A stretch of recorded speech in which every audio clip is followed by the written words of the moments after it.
कल हम लोग बात कर रहे थे एन टाइप सेमीकंडक्टर्स के बारे में।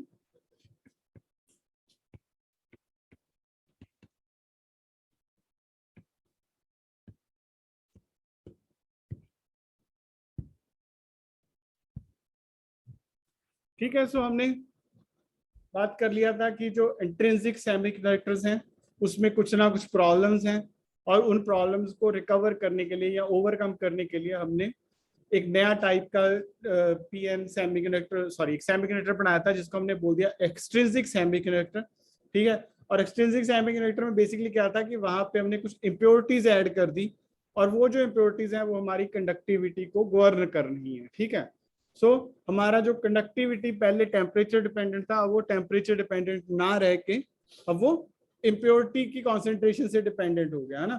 और इम्प्योरिटी की कॉन्सेंट्रेशन आप अपने अकॉर्डिंगली बढ़ा सकते हो, कम कर सकते हो। इस वजह से हमारे पास कोई भी कंडक्टिविटी जो है मटेरियल की हम लोग अचीव कर सकते हैं। ठीक है, अगर कहीं पे कोई ज्यादा कंडक्टिविटी वाला मटेरियल चाहिए वो भी बना सकते हैं सिर्फ by adding the more concentration of impurities, और अगर कहीं पे कम कंडक्टिविटी वाला मटेरियल चाहिए वहां पे इम्प्योरिटी कम ऐड कर देंगे। ठीक है, बेसिकली हमारे कंट्रोल में हो गया ये जो सारा प्रोसेस था। अच्छा, अब उसमें हमने फिर बात किया था कि जब आपने एन टाइप सेमीकंडक्टर मटेरियल बना लिया तो वहां पे क्या हुआ था, एक जो सिलिकॉन एटम था that was replaced by a phosphorus.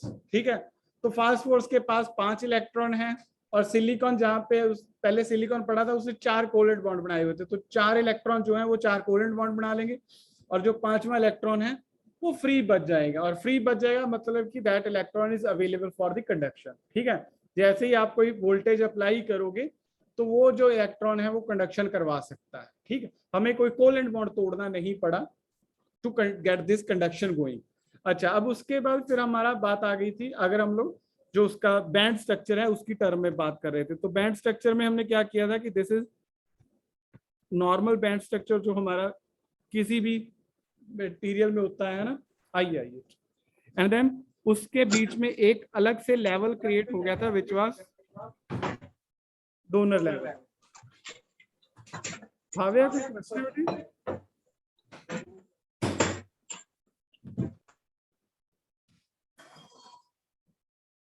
ठीक है जी, हमारे पास एक डोनर लेवल आ गया था, और ये डोनर लेवल जो है ये आपका कंडक्शन बैंड से बहुत नजदीक है लेकिन उससे थोड़ा नीचे बैठा है। तो अगर आपका टेम्परेचर 0 होगा तो उस टाइम पे कोई भी इलेक्ट्रॉन जो है, क्योंकि उसके पास कोई एनर्जी नहीं है, तो वो इवन डोनर लेवल से भी ऊपर नहीं जा पाएगा। ठीक है, कंडक्शन में। तो हमारे पास एक हमने ग्राफ प्लॉट किया था which was log of N versus 1/t। ठीक है, तो स्टार्टिंग में बहुत कम इलेक्ट्रॉन रहेंगे, या at 0 kelvin there will be 0 electron. ठीक, उसके बाद जब आपने टेम्परेचर राइज करना शुरू किया तो अब क्या है कि आप बिल्कुल बॉर्डर पे बैठे हो। ठीक, थोड़ा सा एनर्जी आया तो बॉर्डर क्रॉस हो गया। ठीक, जो डोनर लेवल था उसमें से जो इलेक्ट्रॉन के पास अगर थोड़ा सा एनर्जी आया तो वो क्या करेगा, वो जंप करके कंडक्शन में चला जाएगा। ठीक है, हमारे पास यहां से वेलेंस डोनर लेवल से कंडक्शन में इलेक्ट्रॉन जाना शुरू हो गए, तो यहाँ पे आपकी जो कॉन्सेंट्रेशन है वो बढ़ना शुरू होगी, एन जो है वो टेम्परेचर के साथ बढ़ना शुरू होगा। देन एक लेवल टाइम ऐसा आ जाएगा जहां पे जितने भी डोनर एटम थे हमारे पास वो सब ने अपना जो एक इलेक्ट्रॉन था वो दे दिया, वो कंडक्शन बैंड में चला गया। ठीक है, हमारे पास अब इससे ज्यादा इलेक्ट्रॉन हम लोग कंडक्शन बैंड में नहीं लेके आ सकते। कॉरस्पॉन्डिंगली हमारा सैचुरेशन आ जाएगा, कांस्टेंट हो जाएगा। ठीक, तो ये जो टेम्परेचर है इसको हम लोग बोल देते हैं टी डी। ठीक है, temperature at which all the donor levels are ionized. ठीक है, उन्होंने अपना इलेक्ट्रॉन डोनेट कर दिया है, जितनी डोनेशन हो सकती थी वो हो गई। ठीक जी, अब उसके बाद अगर और आप टेम्परेचर राइज करोगे तो कुछ नहीं होगा, क्योंकि जो डोनर लेवल पे इलेक्ट्रॉन बैठे थे वो तो ऑलरेडी ऊपर चले गए हैं कंडक्शन में, है ना। और जो वैलेंस में इलेक्ट्रॉन बैठे हैं वो बहुत नीचे बैठे हैं, उनको अभी बहुत सारी एनर्जी चाहिए सो दैट कि वो वैलेंस से कंडक्शन में चले जाएं। लेकिन अगर आप हटोगे ही नहीं, आप टेम्परेचर को बढ़ाते जाओगे तो एक टाइम ऐसा आ जाएगा जब आपके पास यहां से वैलेंस बैंड से इलेक्ट्रॉन जो हैं वो यहाँ पे जाना शुरू हो जाए। ठीक है, तो ये जो प्रोसेस है ये क्या है, अगेन वही कि कोवलेंट बॉन्ड टूट गया, एक होल जो है वो क्रिएट हो गया और एक इलेक्ट्रॉन क्रिएट हो गया। होल जो है वो वैलेंस बैंड में रह गया और जो इलेक्ट्रॉन है वो कंडक्शन बैंड में चला गया। ठीक, तो हमारा ये जो कॉन्सेंट्रेशन था इलेक्ट्रॉन्स का, now it will again start rising. ठीक है, और ये जो टेम्परेचर है इसको हम लोग बोल देते हैं T I, that is the temperature at which intrinsic behaviour comes back. ठीक है, या इंट्रिंसिक बिहेवियर स्टार्ट हो गया। क्लियर है? तो हमने इसको 3 रीजन में डिवाइड कर दिया था। रीजन 1 जहां पे डोनर लेवल जो है वो पार्शियली आयोनाइज्ड हुआ है। लेवल 2 जहां पे डोनर लेवल जो था वो कंप्लीटली आयोनाइज हो चुका है and now there is no increase in the N with change in the temperature. And then there is another level 3 which we also call as the intrinsic region।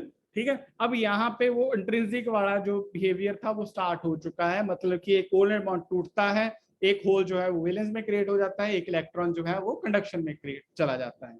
ठीक है, तो एक सिंपल सी बात है, अगर पुराने वाला बिहेवियर वापस आएगा तो पुरानी वाली प्रॉब्लम्स भी वापस आएंगी। तो क्लियर सा आइडिया है कि हम लोग इस रीजन में ऑपरेट नहीं करना चाहते हमारे डिवाइस। ठीक है, देन अगर इस रीजन में ऑपरेट करेंगे तो क्या होगा कि हमारा जो डिवाइस है that can conduct more current. ठीक है, उसके पास कैपेबिलिटी है कि वो ज्यादा करंट को पास कर सकता है, लेकिन हमने because of our faulty arrangement उसको ऑप्टिमाइज्ड वैल्यू तक यूज नहीं कर रहे। ठीक है, so this thing is also advise to be avoided. ठीक है, ऐसा नहीं है कि इसमें कोई नुकसान हो जाएगा, लेकिन सिर्फ अच्छा होगा कि अगर हम लोग इसमें ना यूज करें। The optimum value of operation is this, जहां पे आपका जो n है that is stable और constant with temperature। तो अब हमें समझ में आ गया कि अगर n जो है वो टेम्परेचर डिपेंडेंट नहीं है तो कंडक्टिविटी टेम्परेचर डिपेंडेंट नहीं होगी। ठीक है ना जी, क्लियर है? अच्छा, सो यहां से एक बात क्लियर होगा कि हमारा जो भी डिवाइस आप यूज करते हो, कोई लैपटॉप यूज करते हो, कोई मोबाइल फोन यूज करते हो, that always has a temperature range के इतना से इतना के बीच में आप यूज कर सकते हो। तो जो मिनिमम टेम्परेचर है that is correspond to this TD, जहां पे उसके सारे जो डोनर लेवल है वो आयोनाइज हुए होंगे, और जो हाईएस्ट लेवल है that is representing the TI, that is दी कि उससे आगे अगर आप जाओगे तो इंट्रिंसिक बिहेवियर स्टार्ट हो जाएगा and now your device will be out of your control. ठीक है, तो आप लोग नहीं चाहते कि डिवाइस आउट ऑफ कंट्रोल हो जाए। ठीक है, दैट इज द रीजन कि जो कंप्यूटर लैब्स होती हैं दे आर एसी कूल्ड। ठीक है, क्योंकि जो उसमें बहुत सारा सेमीकंडक्टर डिवाइस लगा हुआ है, वी डोंट वांट कि वो जो है वो एक ऑप्टिमम टेम्परेचर रेंज से बाहर जाके ऑपरेट करे। ठीक है ना? सो बातें तो बहुत सुनी है कि ऐसे ऐसे टेम्परेचर होता है, लेकिन now we are getting the reason behind that. ठीक है जी। अच्छा, अब दूसरी बात क्या है कि जब आप इलेक्ट्रॉन्स, इसमें अब मेजॉरिटी और मिनॉरिटी वाला कॉन्सेप्ट समझने की कोशिश करते हैं। ठीक है, सो हमारे पास यहाँ पे N D number of donor atom थे। ठीक है, अब ये जो एन डी डोनर था तो इन्होंने एन डी इलेक्ट्रॉन जो है वो कंडक्शन में पहुंचा दिया। ठीक, सो हमारा जो टी डी टेम्परेचर है और a little above T D temperature है ना, तो उस टाइम पे जो नंबर ऑफ इलेक्ट्रॉन्स हैं वो कितने हैं?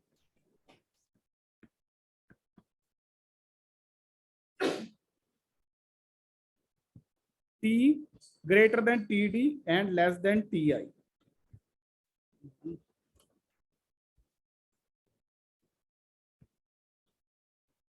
मतलब कि यहां पे हूं मैं, तो नंबर ऑफ इलेक्ट्रॉन कितने होंगे? कितनी बार बता दिया यार। जितने इंप्योरिटी एटम्स होंगे, क्योंकि हर एक इंप्योरिटी एटम एक इलेक्ट्रॉन देता है। ठीक है, सिंपल सी बात है, आप लोग 50 स्टूडेंट हो और हर एक स्टूडेंट जो है अगर 1 रुपया डोनेट करता है तो टोटल कितनी डोनेशन हो जाएगी हमारे पास? 50। ठीक है, अगर आपके पास इंप्योरिटी एटम है और हर एक इंप्योरिटी एटम एक इलेक्ट्रॉन देता है तो टोटल नंबर ऑफ इलेक्ट्रॉन्स जो कंडक्शन बैंड में है वो कितना हो जाएगा? ND.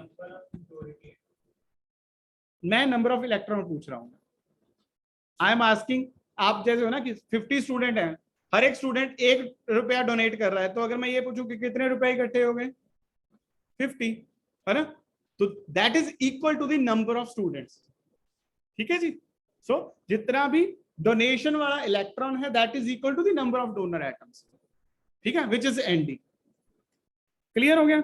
So number of electron is equal to Nd। ठीक हो गया। अच्छा, अब इसके बाद अगर मैं T जो है वो I से बढ़ा दूंगा, ठीक है, तब क्या होगा? तब आपके पास नंबर ऑफ इलेक्ट्रॉन कितना होगा और नंबर ऑफ होल्स जो है वो कितना होगा।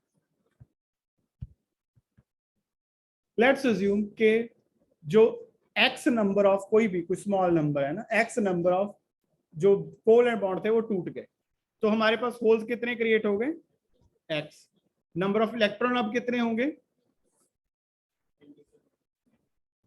x या x plus Nd, x plus Nd, ठीक है।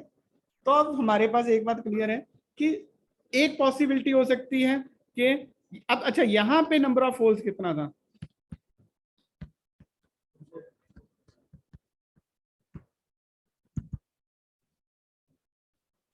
ठीक है, MST स्कोर ऑफ अस और मोस्ट ऑफ अस, ठीक है।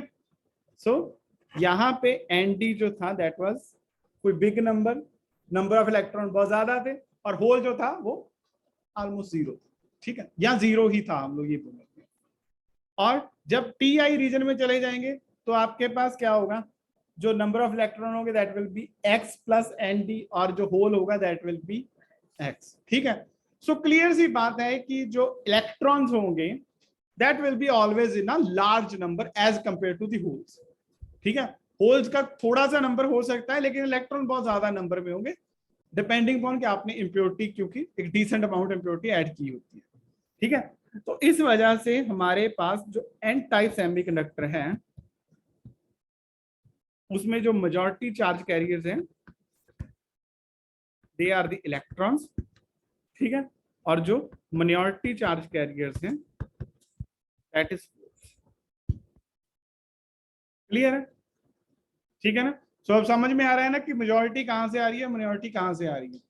अब माइनॉरिटी हो सकते हैं, ऐसा नहीं है कि बिल्कुल जीरो ही होगा, लेकिन of course that will be much lower as compare to the electrons, clear है।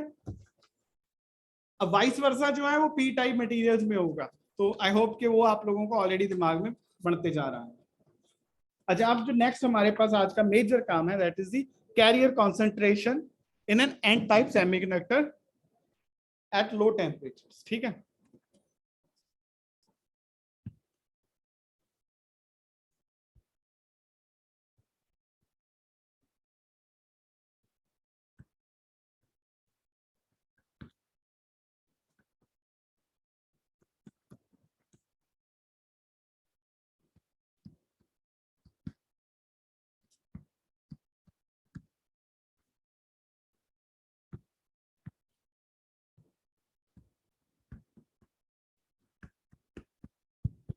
लो टेम्परेचर से मीनिंग ये है कि now we are in a flat region, ठीक है। सो उसमें जो नंबर ऑफ इम्प्योरिटी लेवल्स, अगर नंबर ऑफ इम्प्योरिटी एटम्स की हम लोग बात करें तो वो कितना है? लेट्स अज्यूम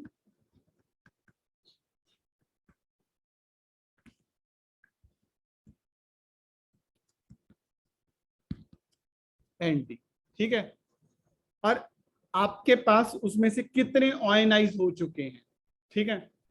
तो हम लोग बात कर लेते हैं कि और जितने ऑयनाइज हुए होंगे that will be the number of the electrons, क्योंकि जितने डोनर एटम्स ने इलेक्ट्रॉन दे दिया है उतने इलेक्ट्रॉन हमारे पास कंडक्शन बैंड में अवेलेबल है। So number of electron in conduction band that is small n is equal to Nd plus, ठीक है।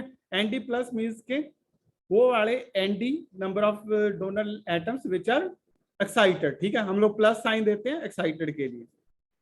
अच्छा, अब ये जो है ये किसके इक्वल हो जाएगा? Nd which is the total number of the atoms minus we call this Nd0 the donor atom which is not ionized, ठीक है। अगर हमने टोटल 100 हमारे पास पता है कि 100 नंबर ऑफ स्टूडेंट हैं, तो उसमें से कितने पास हो गए that depend on total minus जितने फेल हो गए, ठीक है। So this is the number of pass student and this is total number of student, this is number of failed student. We believe that कि number of failed student is less, so इसी वजह से हमने total में से number of failed student का minus किया, तो आपके पास total number of pass student आ, ठीक है। तो यहाँ पे हमने निकाल दिया कि कितने एटम्स जो हैं वो ऑलरेडी एक्साइट हो चुके हैं। क्लियर है?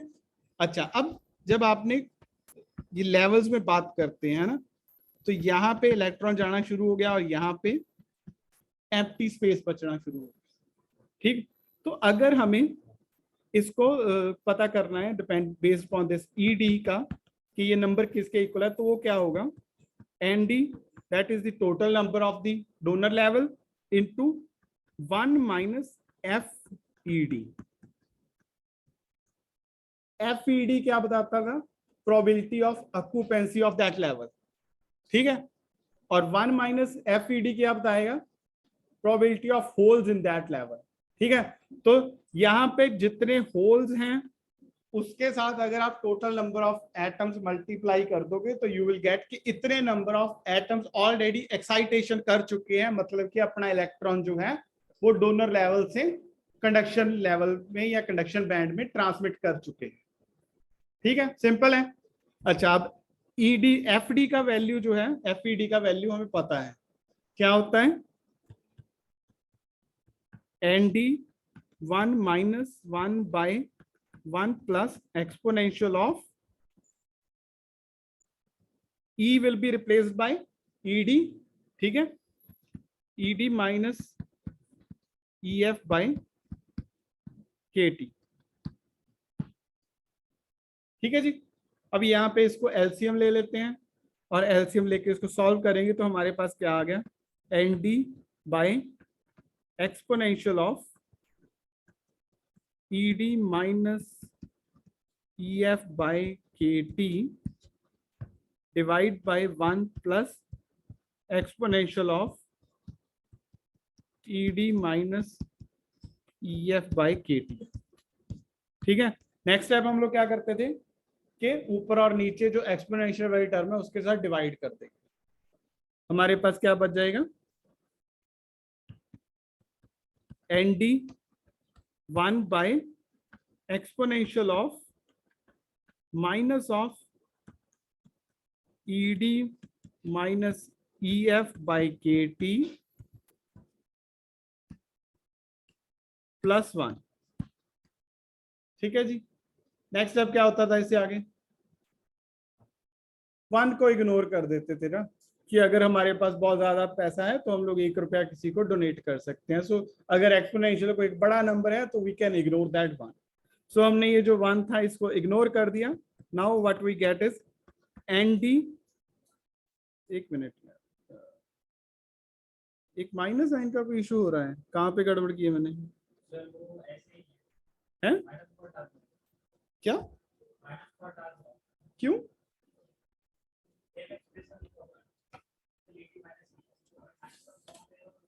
माइनस कॉमन नहीं ले रहा भाई, मैंने डिवाइड किया है टोटल इक्वेशन को।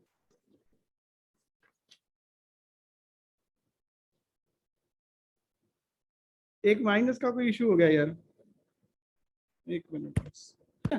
सो यहाँ पे आ गया, तो ये 1 हमने इग्नोर कर दिया, हमारे पास जो बच गया वो क्या हो गया, ई रेज टू और exponential raise to power E D minus E F by K T, ठीक है। Let's call this equation number 1। Clear है ना? हाँ जी, क्या हो गया, कोई जोक सुना दिया किसी ने, है?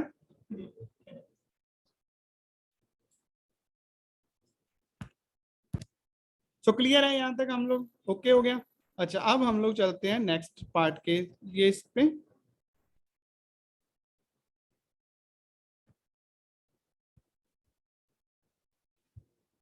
सो जो लास्ट हमने डेरिवेशंस किया था, तो वहां पे आपका concentration of electron in conduction band के लिए हमने एक फॉर्मूला ड्राइव किया था। सो वो लिखेंगे यहाँ पे, इलेक्ट्रॉन कॉन्सेंट्रेशन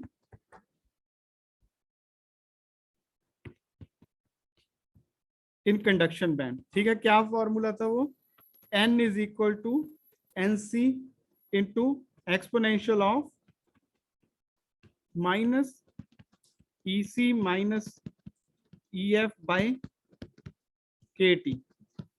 ठीक है, let's call this equation number 2। Clear है? सो ये भी आपका number of electron in the conduction band के लिए फॉर्मूला है, और जो आपने पहले डोनर लेवल से कैलकुलेट किया है वो भी सेम फॉर्मूला है। सो दोनों में अगर लेफ्ट साइड सेम है तो दैट मीन्स कि राइट साइड भी सेम होना चाहिए। सो हम लोग फ्रॉम 1 एंड 2 क्या कर लेंगे कि दोनों को कंपेयर कर देते हैं। फ्रॉम 1 एंड 2 हमारे पास क्या आ गया, ND into exponential of ED minus EF by KT is equal to NC exponential of minus of EC minus EF by KT।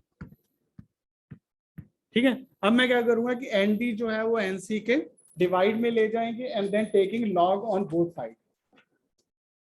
सो मेरे पास क्या हो गया, ND उधर चला गया, एक्सपोनेंशियल का लॉग क्या होगा, खत्म हो जाएगा log. So what we will get is ED minus EF by KT is equal to log of NC by ND minus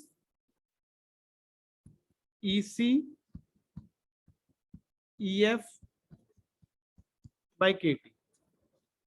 ठीक है जी, अब KT जो है उसको एलसीएम ले लेते हैं, तो हमारे पास क्या आ जाएगा, ED minus EF is equal to KT log of NC by ND minus EC plus EF। ठीक है, यही हुआ ना। अब हम लोग क्या करेंगे कि ये जो EC और EF है इसको दूसरी साइड पे ले आते हैं, हमारे पास हो जाएगा, या EF को एक साइड पे कलेक्ट कर लेते हैं, तो हमारे पास क्या आ गया,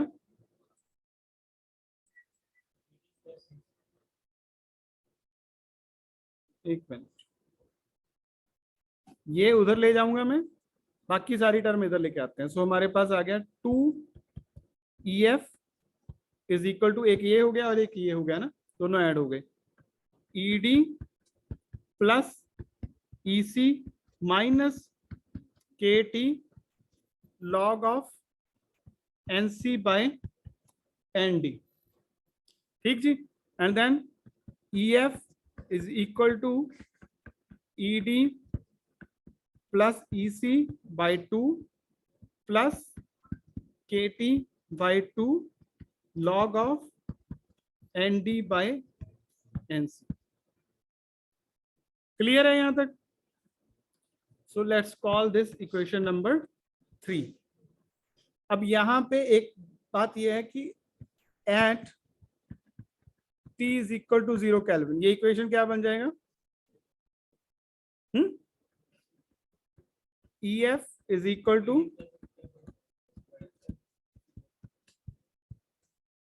क्लियर है ना। सो यहां से क्या समझ में आया कि this is your conduction band, this is valence band, ये हमारा E डोनर था, EC क्या था, ये वाला है ना। तो फर्मी लेवल कहां पे है, इन दोनों के बीच में। ठीक है, so let's put some different colour. So this is the E Fermi.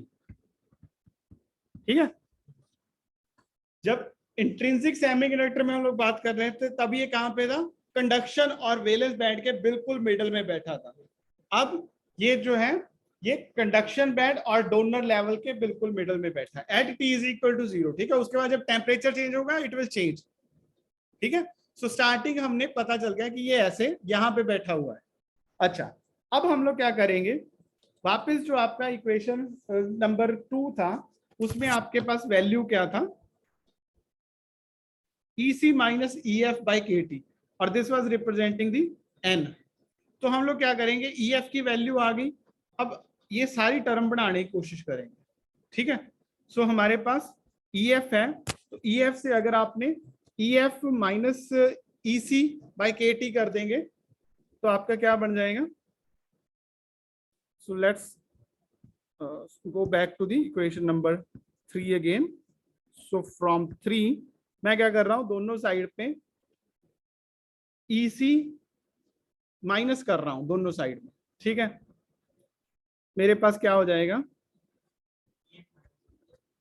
EF minus EC is equal to ED minus EC over 2। कुछ चलना बंद कर देता है यार, आ गया।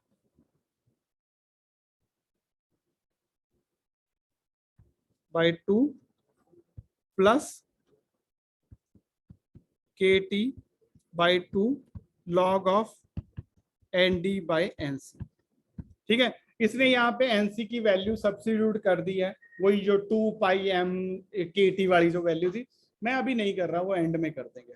ठीक है, सो ऐसा मत समझना कि डेरिवेशन बहुत डिफरेंट हो गई है जो वहां पे है। अब इसमें KT जो है वो ये सब्स्टिट्यूट कर लेते हैं, क्योंकि बेसिक आइडिया क्या है, हमने ये जो एक्सपोनेंशियल टर्म है ये बनाना है। तो EC माइनस EF हो गया, डिवाइड बाय KT करेंगे तो क्या हो जाएगा, EF minus EC by KT is equal to ED minus EC by 2KT plus half log ND by NC। ठीक है, एक चेंज मैं और कर देता हूं कि यहां पे हाफ अभी रखा हुआ है, चलो ठीक है कोई बात नहीं। ठीक है, अब इसके बाद नेक्स्ट काम क्या है कि एक्सपोनेंशियल ले लेंगे दोनों साइड पे। So take exponential on both side. So हमारे पास क्या हो गया, exponential of EF minus EC by KT is equal to exponential of ED minus EC by 2KT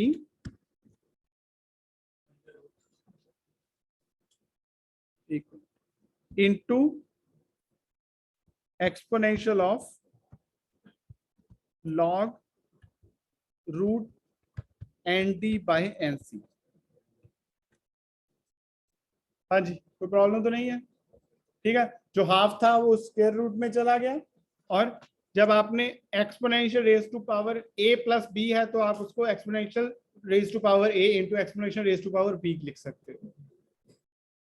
ठीक जी, अब यहाँ पे ये क्या हो गया, एक्सपोनेंशियल वाली टर्म तो एज इट इज आएगी, ED minus EC by 2KT into log और एक्सपोनेंशियल एक दूसरे को कैंसिल कर देंगे, हमारे पास क्या आ गया, root of ND by NC।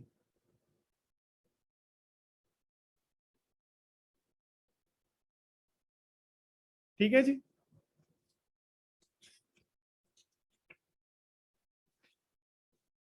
Clear है। सो अब हम लोग यहाँ पे ये जो एक्सपोनेंशियल की वैल्यू आ गई है, let's call this equation number 4 and use 4 in 2। हमारे पास क्या था, 2 में n is equal to NC into exponential of EF minus EC, minus जो है उसने अंदर यूज कर लिया। ठीक है, सो अब ये क्या हो गया, this is equal to NC into exponential of ED minus EC by 2KT into root of ND by NC। ठीक है जी, ND और NC में क्या हो जाएगा, ये हो गया ND NC into exponential of ED minus EC by, clear है। अब आप जो NC है उसकी वैल्यू सब्स्टिट्यूट कर दोगे तो हमारे पास क्या आ गया, ये 2 का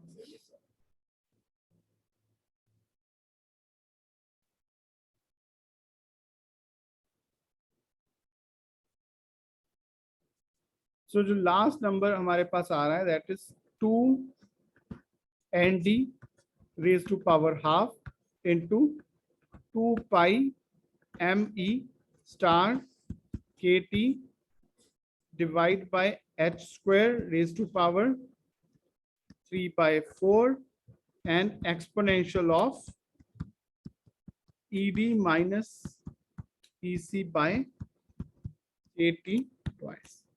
So this is the electron concentration for n-type semiconductor materials. ठीक है, अब यहाँ पे जो मेजर ऑब्जर्वेशन है वो क्या है कि जो n है that is proportional to the square root of nd. ठीक है, सो जो नंबर ऑफ होल्स आप नंबर ऑफ इलेक्ट्रॉन्स जो आप प्रोड्यूस कर रहे हो that is proportional to the square root of the impurity numbers, impurity atoms.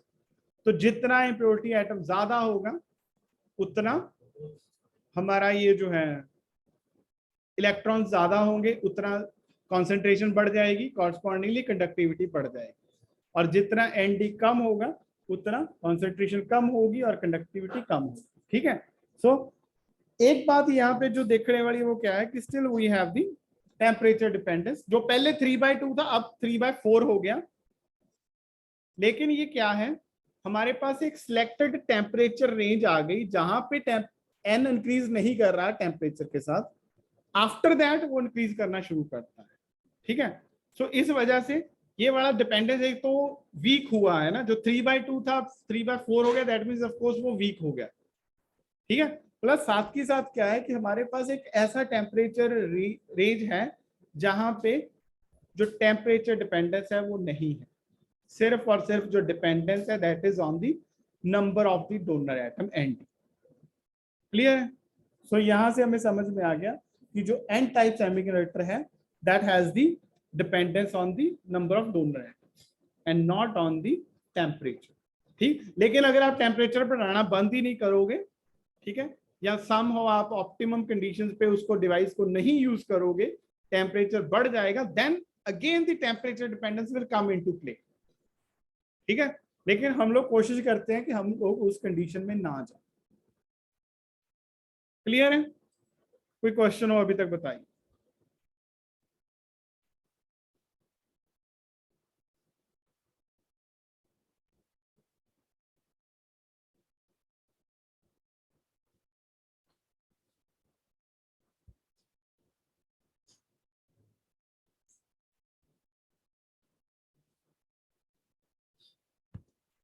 Next हमारे पास है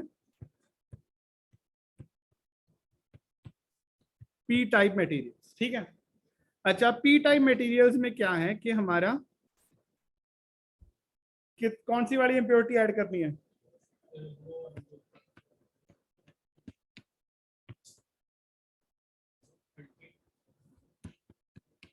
इसके 10 ऑलरेडी ऐड हुए हैं.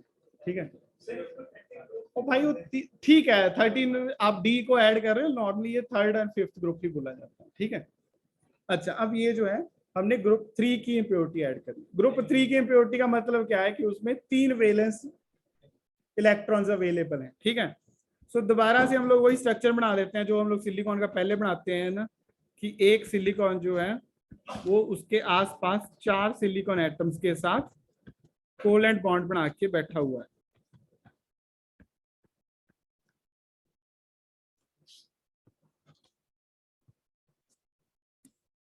ठीक है, अब मैंने क्या किया कि इसमें से एक जो सिलिकॉन एटम था उसकी जगह पे क्या रख दिया, एल्यूमिनियम. अब एल्यूमिनियम जो है उसके पास कितने इलेक्ट्रॉन है? 3 है. ठीक है, तो एक इलेक्ट्रॉन ये हो गया, एक ये हो गया, एक ये हो गया. अब यहाँ पे क्या हो गया, एक होल बच गया. ठीक है, अब सिंपल सी बात है कि वहां पे जैसे एक इलेक्ट्रॉन अवेलेबल था और जब भी आप वोल्टेज अप्लाई करते तो वो इलेक्ट्रॉन जो चार्ज कैरियर की मूवमेंट करवा देता था.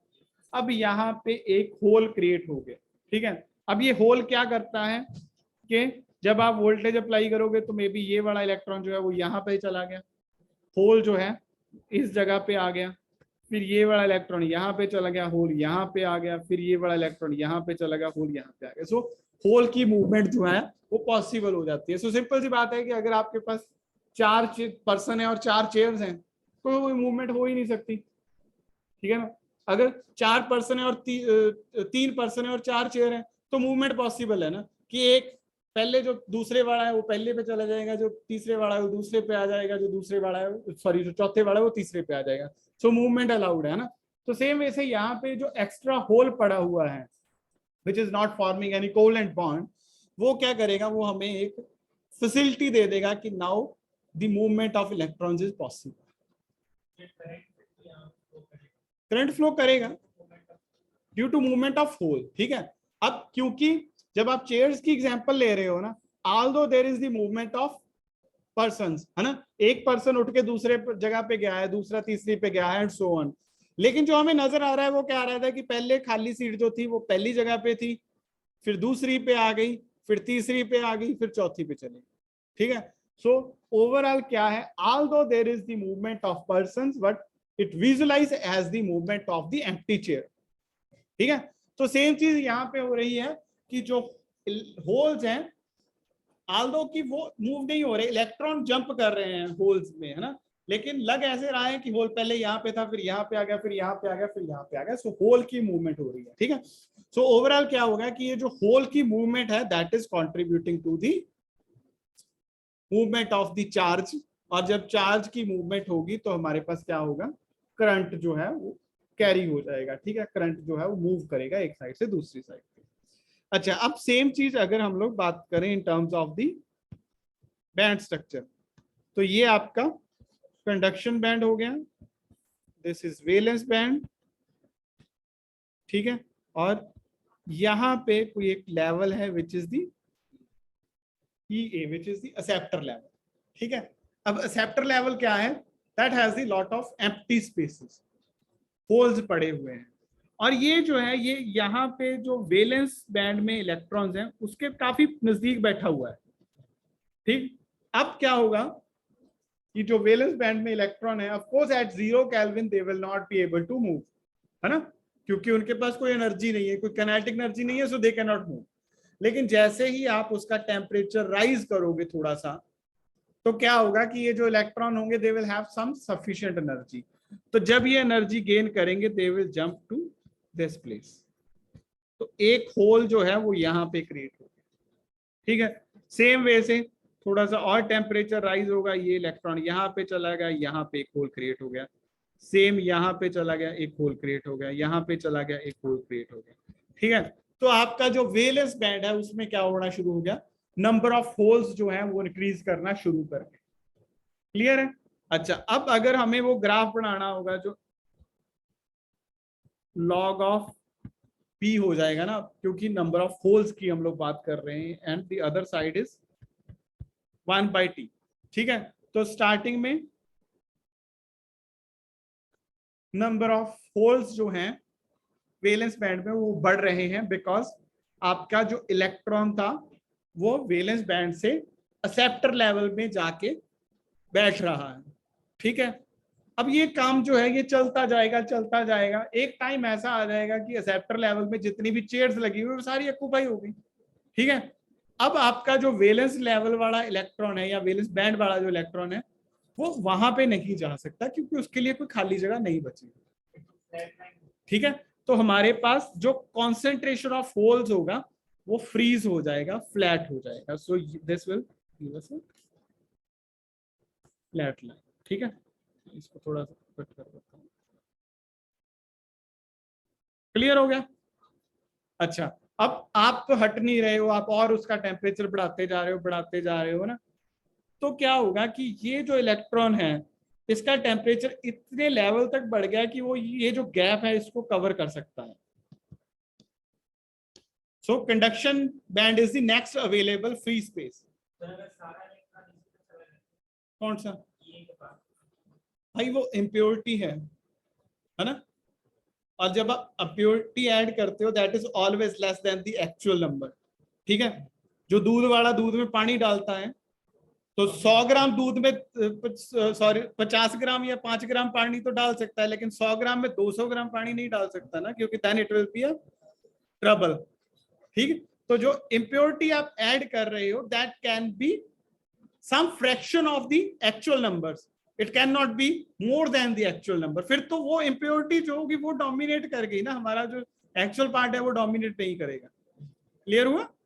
So it will not happen कि जो वैलेंस में जितने भी इलेक्ट्रॉन है वो सारे एक्सेप्टर में चले गए और खाली हो गया। ठीक है, क्योंकि एक्सेप्टर में जो नंबर ऑफ एक्सेप्टर एटम्स हैं that is some fraction of may be 1% है, मे बी आधा % है as compare to the actual atoms. Clear है? सो इस वजह से हमारा कुछ इलेक्ट्रॉन्स जो हैं वो वैलेंस से एक्सेप्टर लेवल में चले जाएंगे और वैलेंस में होल्स क्रिएट हो जाएंगी।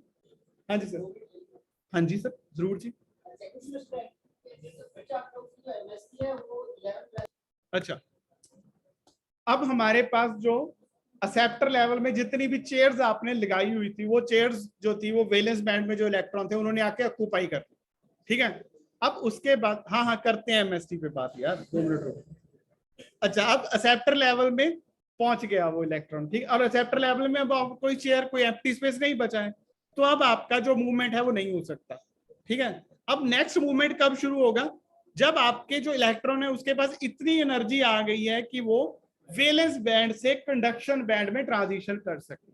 ठीक है, सो हमारा कुछ देर के लिए ये फ्लैट हो गया कि अब कोई चेंज नहीं हो रहा विद चेंज इन टेम्परेचर, लेकिन अगर आप वो चेंज टेम्परेचर बढ़ाते जाओगे तो again the process of movement of these electrons from valence band to conduction band, जो कि आपका वो इक्विवेलेंट बॉन्ड टूटने वाला काम और वो इंट्रिंसिक वाला जो प्रोसेस था वो दोबारा से शुरू हो जाएगा। ठीक है, तो फिर से हमारा जो वैलेंस बैंड है उसमें नंबर ऑफ होल्स जो है वो बढ़ना शुरू कर जाएंगे।